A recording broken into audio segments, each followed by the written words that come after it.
Peace be with you, my dear people. Today is Tuesday, April the 21st, 2026. Today we also continue reading from the Gospel of John chapter 6 from verse 30 to 35. The next, verses of the Gospel we read yesterday. And today, just like yesterday, there is a question addressed to Jesus where he was asked by these people, the Jewish people, what sign can you show us to believe that you are really the one that is sent from heaven? And Jesus is here in a very tight corner because the people are reminding Jesus that, look, this is the sign that Moses performed for us in the desert when we were coming from slavery in Egypt to the promised land. That Moses gave us manna to eat. And Jesus now told them, look, it wasn't Moses who gave you that manna. It was I and my God, my Father, who gave you manna to eat in the desert. It is a bit very provoking because Jesus was not present there. There is nothing about him written in the Old Testament that he was physically present in that process of giving manna to the people.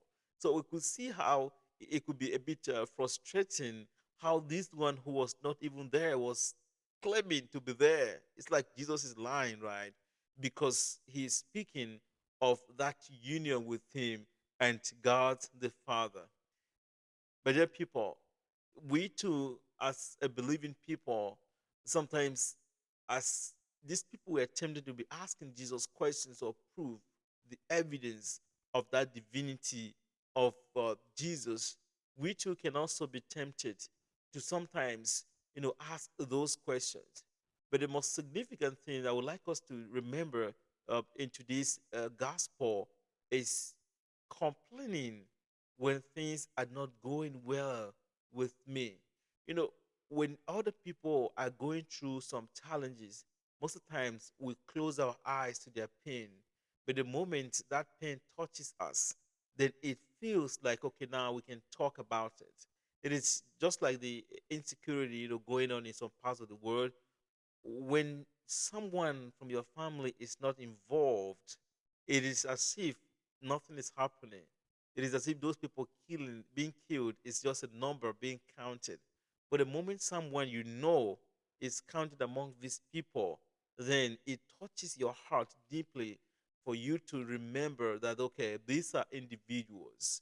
So these people here, they are complaining because they feel concerned about the whole theology, about the whole tradition, about the whole culture of their people is being tempered with this new teaching that Jesus is proposing. And that is why they started talking about it. We are called to be concerned at all times, not just when someone in our family or someone among our friends is touched, then we see that there is something negative about bad things happening in the world.